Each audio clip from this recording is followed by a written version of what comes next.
ለትዳር ጥሩዎች፣ ቆንጆች፣ መልካሞች ሆነው ግን የትዳር ዕድላቸው ስለተወሰደባቸው የመተት አጋንንቱ ከውስጥ ሆኖ እንዳይታወቅበት አንቺ ማግባት ያለብሽ ሀብታም ነው፣ አንቺ ማግባት ያለብሽ ቆንጆና ቁመናው የሚያምር ወንድ ነው፣ ይሄ እኮ አይመጥንሽም፣ ይሄንን ከምታገቢ ቆመሽ ብትቀር ይሻላል እያስባለ እንዳያገቡ ያደርጋቸዋል። እንዲህ የሚሉት ዕድላቸው ስለተወሰደባቸው ነው። ዕድላቸው የተወሰደባቸው ሴቶች ከማንም ወንድ ጋር ይተኛሉ። ለቁም ነገር ለትዳር የሚፈልጋቸውን ይገፋሉ።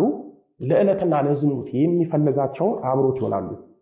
የመተት አጋንንት እንዲህ ያደረጋቸው በዝሙት ጠምዷቸው እድሜያቸውን አሳልፎባቸው ያለ ትዳር ያስቀራቸዋል።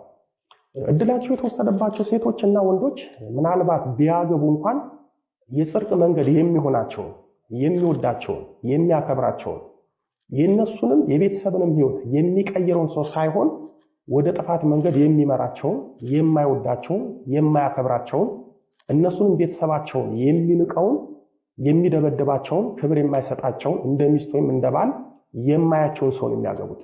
አንዳንዶች ደግሞ